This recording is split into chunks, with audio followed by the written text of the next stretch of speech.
Thank you all for coming out on a Friday evening when most normal, sensible people would want to just go home, put their feet up, cook dinner, have a glass of wine, and watch, you know, horrible things being done to dead people in forensic shows.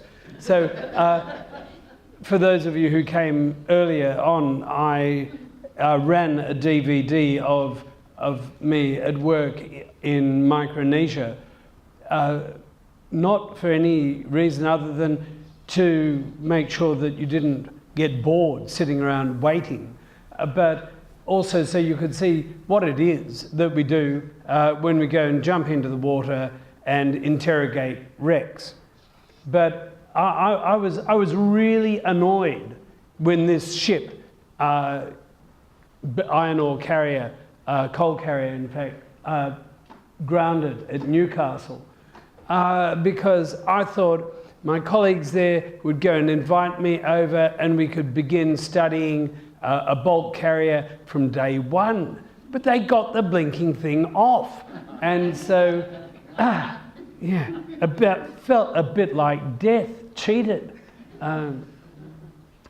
But one of the first shipwrecks I joined after connecting with the museum on my 30th birthday, some 33 years ago, was this wreck, the wreck of the Rapid, which sank on Monday night, January the 7th, 1811. Now, many people go and say, oh, well, how do you know it was Monday night? You look up the records. But if you're being flippant, you say, well, I remember when I was there. You know, I was reading the paper. Oh, yeah. But one of the tricky things with underwater photography is working out who's who. Now, if you look at the size of the fingers and the wedding band, you'll know that that is automatically Graham Henderson. This is what coins, when corroded coins look like when they've decayed underneath a protective mound of sand and coral. You can see the datum line there, which was where the original seabed was. So the important thing to note is when coins are buried, they produce the grey-black tarnish layer of silver sulfide, the normal black that you get on forks after dipping them in egg and not washing them properly, or you leave your silver out and it tarnishes between Christmas and Easter, and or if it's been corroding in good aerated seawater, you get silver chloride. And so basically you can see on this electron micrograph, that's a bit of marine growth, and these are calcareous deposits, but you've got different layers and bands of copper and silver corrosion products. So each layer tells you a different story. And so on this picture of a coin, we mounted it. So there's the original metal, the partially dissected metal, and bands of corrosion products. And what we did in an electron microprobe that quantitatively analyzes elements, you forget about the silver levels, but we start off with a band of chloride. So what happened was, Monday night, January the 7th, 1811, the ship was sailing along at Point Clotes off the Ningaloo Reef, and it ran into a coral bommy and got stuck, and it went down into the ocean. So the coins got wet, and that's why you got silver chloride. And then along comes a cyclone, which we know went through round about May 1812 for the Tchaikovsky overture, if you want to connect it with music. And so with the boom, boom, boom of the cannon fire, you got a layer of sulfide formed. Along comes another cyclone and exposes the site. So it grows another layer of chloride. Then it gets buried, and then exposed and buried. And that's how we found the coins in the end, exposed. So we know from the Weather Bureau records between 1975 and 1902 that there were two major cyclones that went right over the wreck site. So we know basically the number of burial and exposure events from the layers of corrosion on the coins, so we can tell the maritime archaeologists, well, you may not have been born at the time, but these corrosion layers are telling you that ba-boom, ba-boom, ba-boom, ba-boom, and this is what happened, and this is why the artifacts on the wreck are distributed the way they are, because it's all written down, not in stone, but in layers of corrosion product. And because I'm interested in corrosion, well, I sort of love it. I dream about it. But this view you're very familiar with is the bow of the Titanic.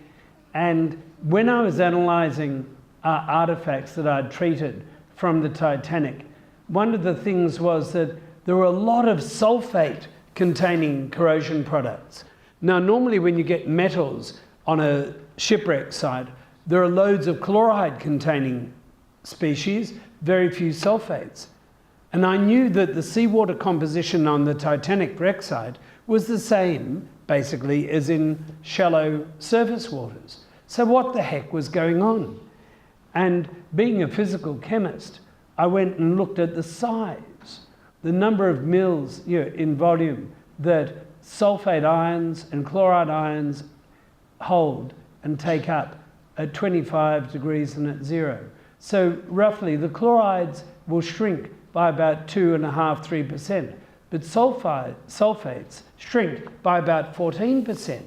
So even though the analytical concentration is still the same, because they're now smaller, they can go, I'm sitting here, I'm here, and I'm here. So therefore, there's effectively a higher net surface concentration of sulfates. That's why the Titanic gives you a lot more of sulfate-containing corrosion products than you find on shallow wreck sites. So it's no surprise when you know the answer, but getting to that point is tricky. And my friend Roger Neal, DSTO, Defence Science Technology Organisation, he modelled HMS Sydney, and he was able to track every single bullet hole in the ship and work out which gun on the Cormoran had fired it. He's a very smart person. And anyway, this is his depiction of what happened to the Sydney in her last moments when she was on fire, and the bow in fact lifted off and went phoomp and knocked off the top of the cabin. But when you go and look down on the Sydney, this is what you find. There's the original paint. And you go, holy moly, or say something a little bit more profound or profane. And this is like on the Titanic, these sort of weeping lines of rust where the paint has broken through, and you get the odd little marine organism, but basically it's as if it sank yesterday. And the reason for it is, as you go down into the deep cold waters, the solubility of calcium carbonate goes up. And so you cannot form the protective layer of corals and marine growths on the Titanic or on the Sydney or on the Bismarck.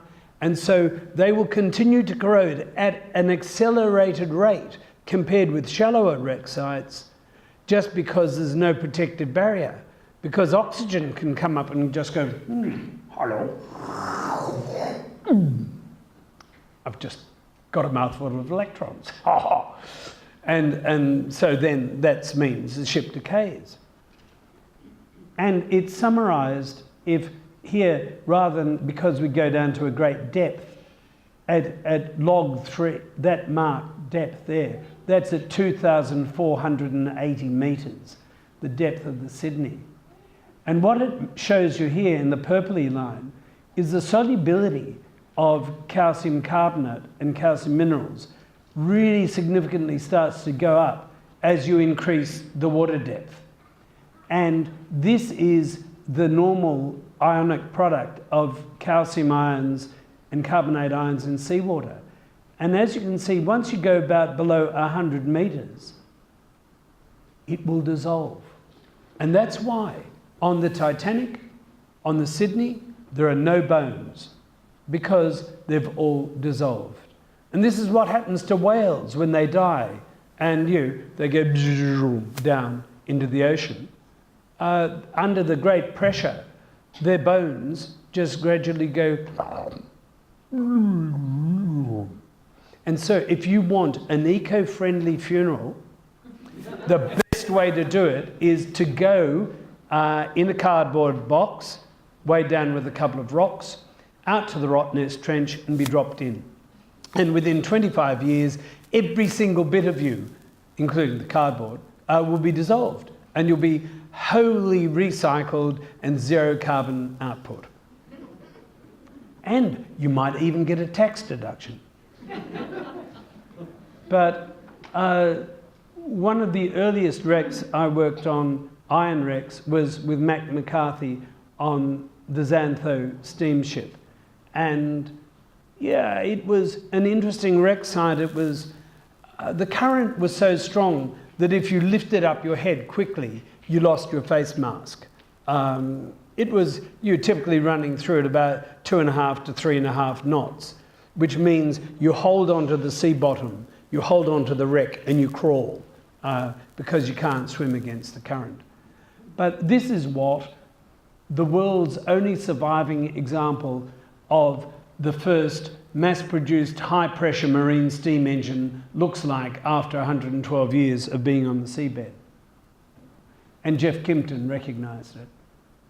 And one of the things, being an electrochemist, was that I loved this guy, Alessandro Volta, born in the same year as the 1745 rebellion in Scotland, when the English came and slaughtered, well, in 1746, slaughtered the Scots at Culloden. But Volta had worked out, by having alternating layers of zinc and copper and an acid solution and salt as the electrolyte, he was able to get a current flowing. An acid was reduced to hydrogen, and the zinc gave up electrons and produced zinc ions. And this is the very basis of sacrificial anodes. You have a reactive metal, you electrically connect it to something like an iron artifact.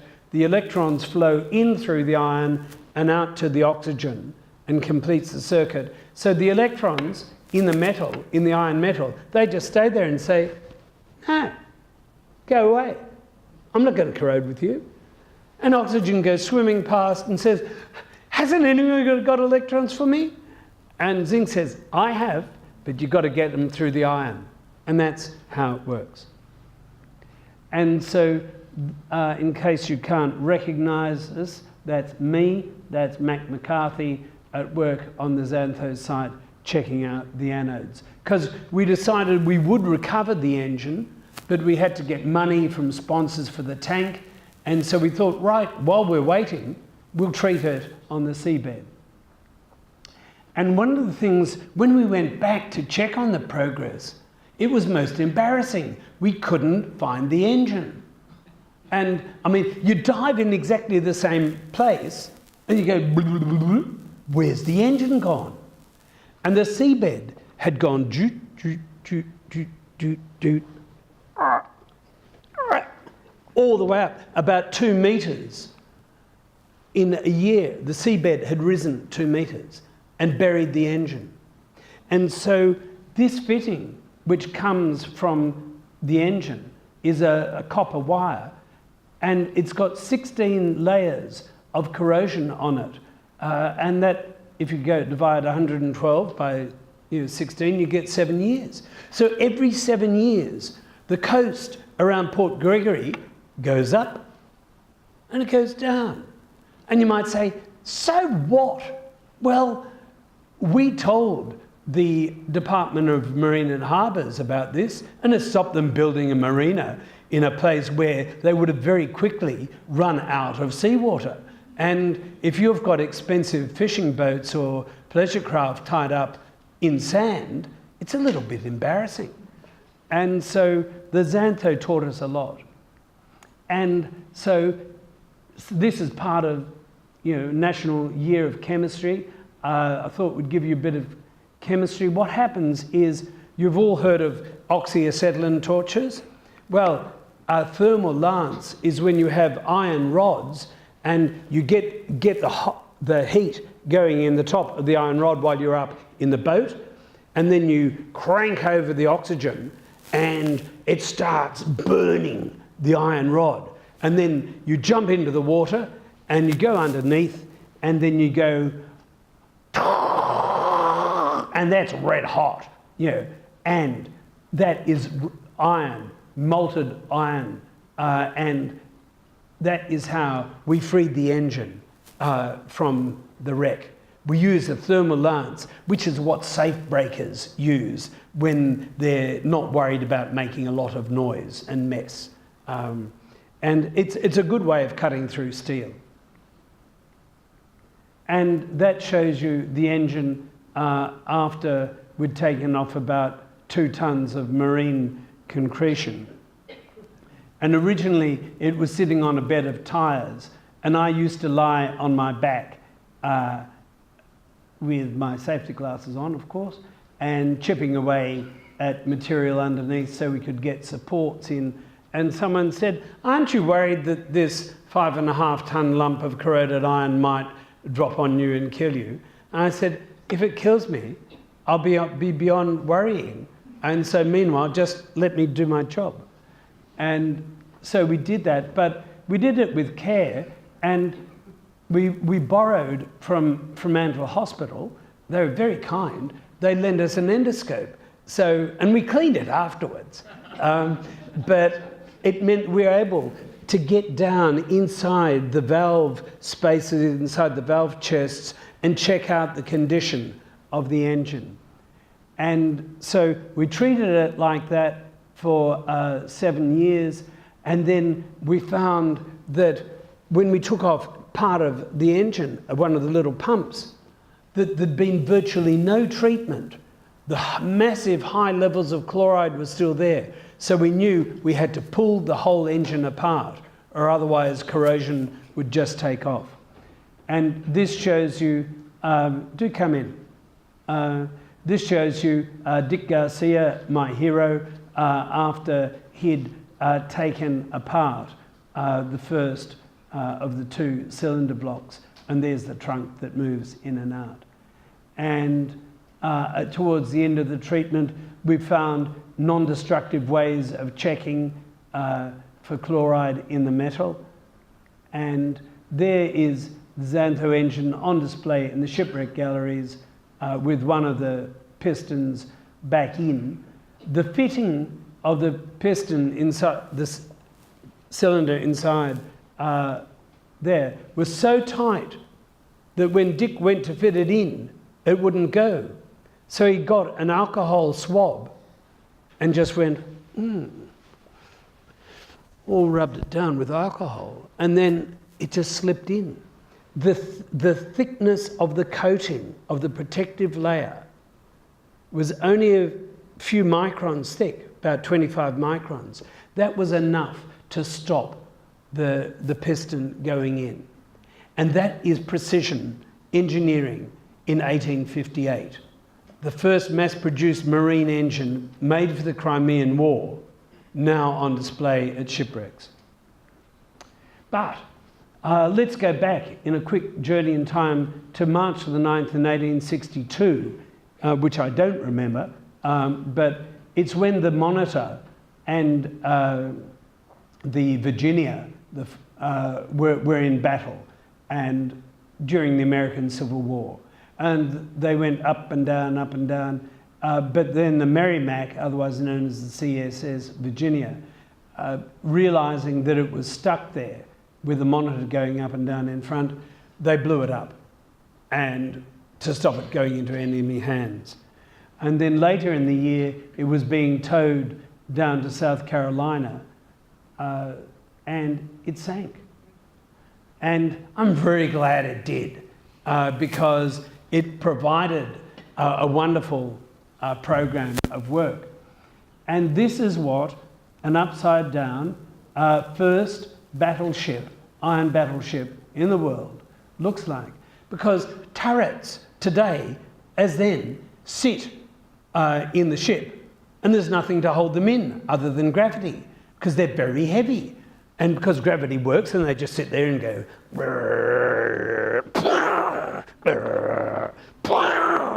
and then, you know, that's your job as a turret. And anyway, John Broadwater from NOAA, the National Oceans and Atmospheric Administration, had heard me talk about the Xantho, and he said to himself, well, I don't really believe MacLeod, but it can't hurt. So he decided to put some massive anodes on the turret because they were going to recover it a year later.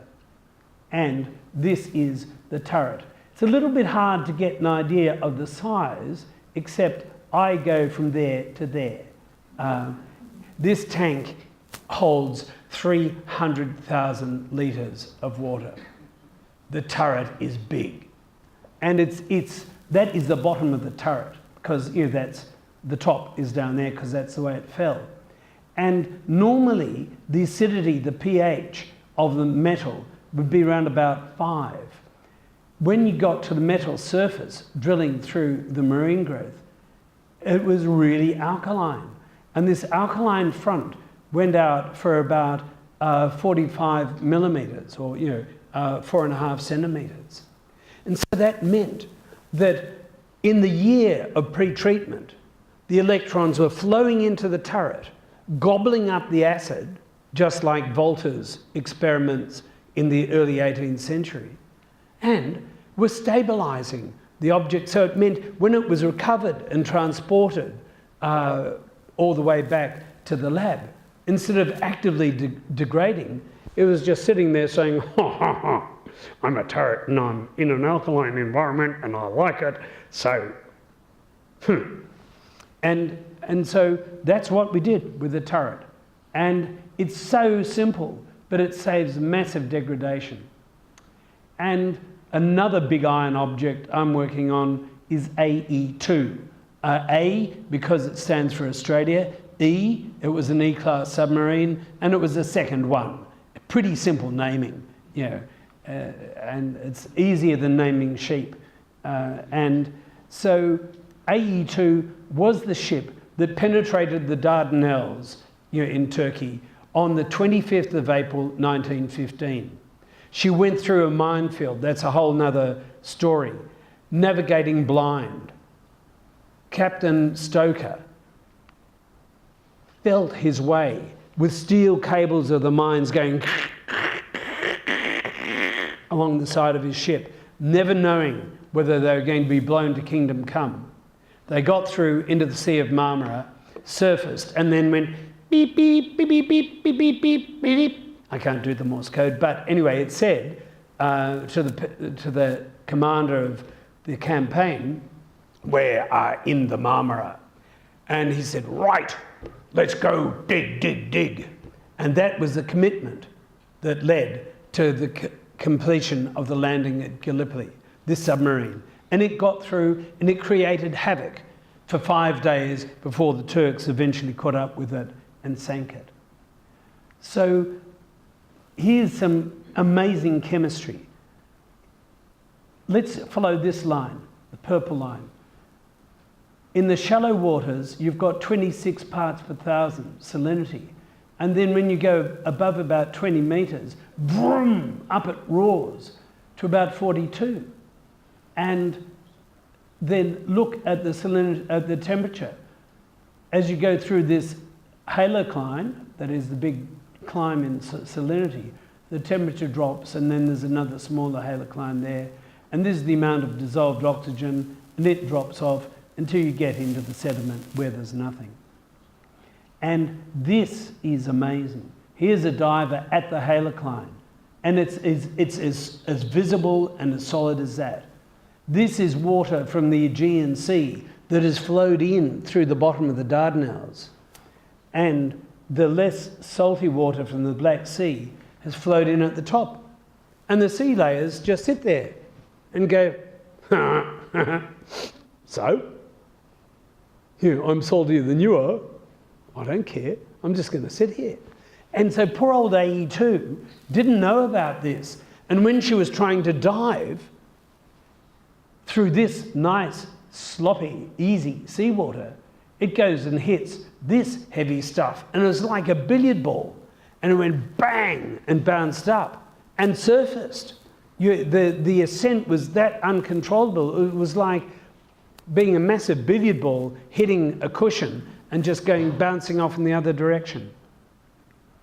And we had a little bit of an accident on the wreck in that a mooring buoy went and got caught and went bounce, bounce, bounce across the wreck side in a terrible storm that tried to sink the salvage tug.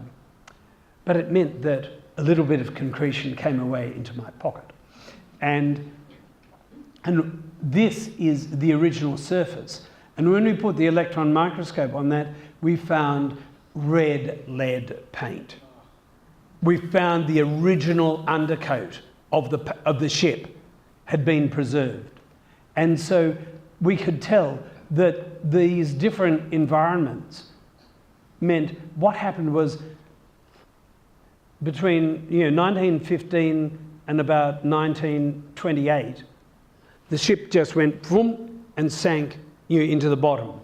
And then the sediment built up, and then there was more water movement, and the sediment partly cleared, and so you got these three different environments which have formed the history of corrosion on the wreck. And guess what? You might say, well, what caused this change of environment? It wasn't a blinking cyclone. No, it was an earthquake. Because Turkey is prone to earthquakes, and when you have massive underwater slides, water just suddenly goes whoosh and clears the wreck side, or just goes whoomph and dumps a huge mound of silt on it. So we can tell what's happened to the wreck even though we weren't there from 1915. And this shows you the chemical environment immediately beside the submarine and in sediments away from it. And corrosion scientists, maritime archaeologists have always said, oh, well, a wreck will have an impact on the immediate environment in which it's buried. Well, folks, it's true. Maritime archaeologists don't lie, because here is the constant stable pH due to the corrosive environmental effect of the submarine. And then when you get further enough in the sediment away from the impact of the sub, it drops and starts to go to this common value. So that's taught us a huge amount about corrosion on that wreck site in Turkey. But getting back to the wreck that we all know and love so well, the Batavia, 1629 and still going strong, like Johnny Walker. And so it was a terrible, terrible time. And when I was first on the wreck site and on Beacon Island, I felt the presence of the dead very uncomfortably. So we had a hallowing service about 18 months later, and now the angry ghosts have all gone, and the ghosts who are there now are all quite happy. So at least that's something that conservation has done for the dead. And this is what the wreck site looked like after it had been cleared. There's the fashion piece, the curve of the stern, the transom beams going off in that direction because the ship's laid back like that. And that's me inside a PEG treatment tank. And that's what happens when you're ready to move the timbers out of the area and the pump breaks down. The PEG sets at room temperature, and my gumboots got full of PEG, and I had to lie on my back in the shower for 20 minutes till it all melted and ran down, and then someone took off my boots. But here you can see on one of the timbers the beautiful adze marks and then the pit saw marks. So we were able to get details of how they did the construction of the Batavia. But Stan Wilson, our late numismatist, one day said to me, there's something funny about this coin, and have a look at it. So I did. And this is a view on the inside of the coin, and the outside after it had been treated. So this hollow coin was minted in the Spanish Netherlands province of Gelderland, GEL, in 1568 by King Philip of Spain. Dei Gratia, he was very grateful that he was king, said, thank you God, I like being king. And he was declaring war on the Netherlands in 1568. And as President Obama will tell you, war is expensive. So you need fiscal adjustments, as Paul Keating would have said. And so what the King of Spain did, he did a dodgy job. And we found it out through corrosion on the Batavia. It turns out, we won't go through all the corrosion products that were identified, but here's the story. The outer layer looks absolutely genuine, with the right amount of copper and silver in it. And from the corrosion products, the inner layer would have been only about half as much silver, but huge amount of tin and large amount of copper and lead.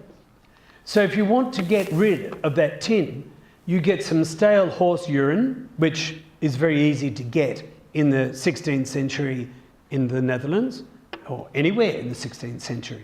And you put your blanks in the urine for a few days, and that etches out the tin. And then you go and put the coins through the mint, and they go and make the genuine coins. So the corrosion, the etching, opened up the internal structure to allow salt water to get in and corrode out the core. But no one in the 16th century knew that they were buying things with forged coins, because they made the coins a little bit wider and a little bit thicker so they had the right weight. They were thick enough in silver so if you scratched it or bit it, it tasted right. And so it was an excellent job by the King of Spain because he doubled his money. And it meant that he was able to keep waging war for longer than he would have been able to. But back on Monday, the 19th of March in 1790, HMS Sirius sank on Norfolk Island. And people were pretty cheesed off with this. I mean, they'd come all the way from Sydney, set up a really harsh penal settlement in Norfolk Island, and they're going to smash them and bash them and crush them and make these convicts work. Well, they got wrecked, didn't they? And the supply got away, but Sirius got wrecked. And one of the people on board the Sirius was an artist. So when he got to shore, he got out his box of watercolours and his paper, and he painted this scene on the day of the wreck. Now, Channel 9 wasn't there, nor was Channel 7 or Channel 10. However, George Raper, the artist, was, so we know exactly what happened on the day. And when we were there for the bicentennial, and we found this anchor from the Sirius, and we wanted to lift it, and it was near the end of the expedition, so we had to go oomph and break the coral away from the shaft of the anchor, and you can tell its weight, 2, 4, 6, 8, 10, about 1,400 kilos because of the number of 200-litre drums or 44-gallon drums you have to fill with air to make it float. And what we did, because the damage here, which shows up the normal wood grain look of wrought iron, had caused the anchor to start rapidly corroding about 20 times faster than normal, we put an anode on it. And where the concretion was still in place, the anode reversed the degradation, made it alkaline, and so the sludge of slag inclusions and everything got precipitated out as a replica of the original surface. So from Australia's most corrosive, most nasty wreck site, we got the best preserved anchor because we gave it in situ treatment. And here is one of the Sirius cannon underneath its cover. And these black spiny things, Loazette will know, correct me with my pronunciation, but it's Heliosidaris tuberculata, the black spine sea urchin. And you know about it because when the waves break on you, your body gets impacted into the sea urchins on the reef. And then when you come out of the water, you have to have someone pull the spines out of all sorts of parts of your body. Anyway, we put anodes on this thing, and in 3 years, you can all read, it removed more than my body weight of chloride whilst it was still in the sea. And this is what happened. By measuring the voltage and the pH, we're able to track the in situ treatment from this initial aggressive corrosion environment into a final passive state, and that's what the anodes did. And this is the object. Oh, what a surface. 800 weights, 2/4, 23 pounds, about 450 kilos. And you can see this little bit here on the tiller is missing. It broke off when they jettisoned the gun. So the divers went back and they found the missing bit, and we conserved it, and we were able to stick it back on and complete the gun. And this is the engravings at this end of the tiller. And you see it's slightly off vertical, and that's because they proved which way the gun would fire. So it meant you line that up with the point on the top of the gun, and you get the person you want to shoot. And this is the view that Captain Cook had on top of the mountain, looking back. The wreck is around the corner, and yeah, he named Norfolk Island after the Duke of Norfolk. And Queen Victoria, when she heard about the good people on the survivors of the mutiny of the Bounty being overpopulated, she said, "You can have Norfolk Island." So the people from Pitcairn went to Norfolk, and that's all thanks to Captain Cook having found it, and Queen Victoria being a nice sort of queen. And just to round off, here is one of the wrecks in Chute Lagoon, and you can get an idea of the size of the ship. There's its props, and there's a diver. That's the size of a tank on his back. And we were able to quantify that this ship lying on its side was 16% corroded less because it was protected from the water movement. And what I do is I go and drill into the corrosion matrices, measure the depth of graphitization of the cast iron, and from that you can get the number of millimeters by the length of time it's been in the sea and get a corrosion rate.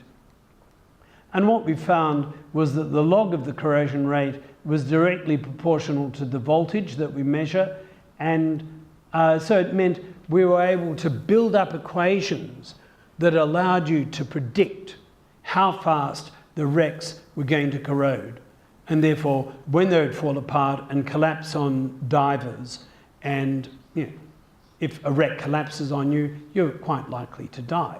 So it's good if you're the government to have a boring little corrosion person like me come along and tell you, this ship will corrode in 25 years, you better do something about it.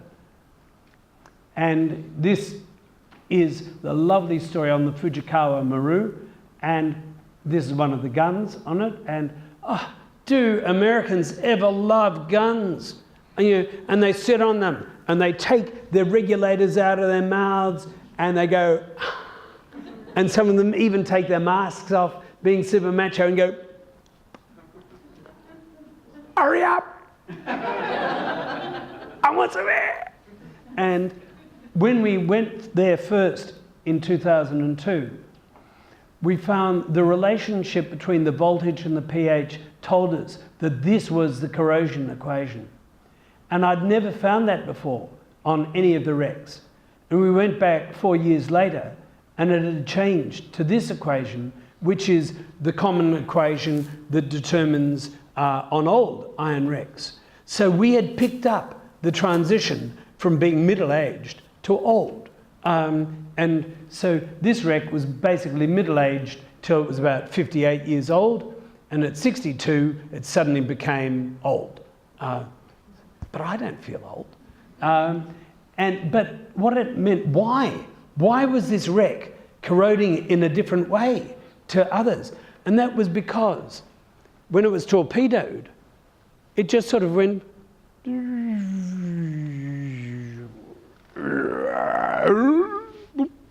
and gently sat on the bottom of the lagoon. Basically, just over at a little angle, but perfectly non-stressed. And so it was corroding in a very relaxed state, very little current, and we picked up this different mechanism. And one of the things we do is on wrecks, we go and document the marine biology and the colonization on planes and ships, because they act as artificial reefs. And we found, I'll lead you through this diagram, but the world's first evidence of a biodynamic interaction of marine organisms with iron shipwrecks. Ba-bum. And you might say, huh? Who cares? Well, if you're trying to understand and manage decay, what we found was we could pick up the difference in corrosive environment on the port side and the starboard side. And one side is lighter because the ship is over at an angle, and the light side gets more corals growing on it, and the corals cause more localized turbulence, and that increases the flux of dissolved oxygen over the metal surface and makes it corrode faster. So that we found out that there's about an 11% difference in the corrosion rate between the light side and the dark side of a shipwreck. And you might say, so? Who cares? But the important thing is, if you're trying to understand decay and you're trying to move into a predictive mode and you're looking at the way in which marine organisms colonize an iron wreck, it's really important. And I had to go and do a naughty because it was about at 38 metres where I wasn't meant to be. But there was this iron tank, and lying on the deck of a ship, and it's just too seductive. So I went down and I drilled in to the tank and got my measurement on its decay, and then we quickly, well, not too quickly, surfaced and did measurements on the shallower parts of the ship. But what we were able to do was, from a series of measurements in shallow and deeper parts, we're able to get corrosion equations that show you how fast the corrosion rate falls with the water depth. And it means if you get old and you don't like jumping into water that's 29 degrees and so being surrounded by the most beautiful tropical marine sea life, if you find that's too difficult to cope with, you can just use my equations and calculate the corrosion rate. All you have to do is know the depth. And I guess, many people think expeditions are always hard and tough, but sometimes you can have a bit of fun. And this was at the end of the Xantho expedition, and this was the whole team gathered from across Australia. That's me in younger days. That's Mac McCarthy, Sally May. Pat Baker took the photo and then photoshopped himself in afterwards. And as you can probably count quickly, there are 16 people in a tinny, which is not the recommended safe level of loading, and the dog thought we're all quite nuts. But it is important that the work that you do in conservation and in preserving shipwrecks, it is part of it, being part of a whole team. You can't do it by yourself. And last but not least, my time has run out, as it did for the surgeon on board the Pandora. Because when she sank in 1791 in Torres Strait, the surgeon's watch went into the drink. He got off, but lost his watch. And it was sent to us because Queensland couldn't treat it. And after 25 minutes in one of my special solutions, the lid opened up and we found that. And then when we treated it, We found the name, you can all read, J&J Jackson of London, watch number 9866. The late Hugh Whitwell, a watchmaker in Trinity Arcade in Perth. His great-grandfather had been a watchmaker, and watchmakers passed down spare parts to their children and grandchildren. These iron screws and the iron spring were all contemporary with the Pandora watch. They were replaced. The watch keeps very good time and is on exhibition in the Museum of Tropical Queensland in Townsville.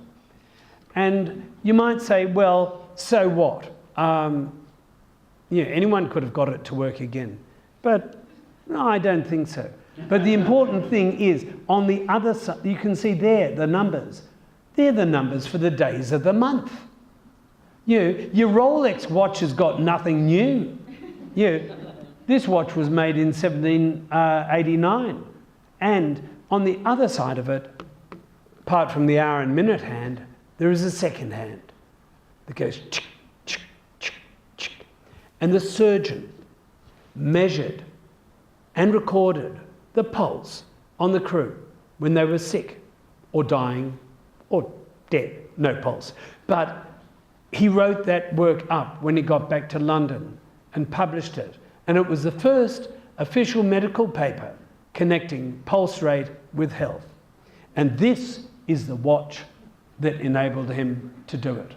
So you never know what's going to turn up on your desk or in the lab any day, but I hope this has given you a bit of an idea of what we do in the museum. Thanks very much.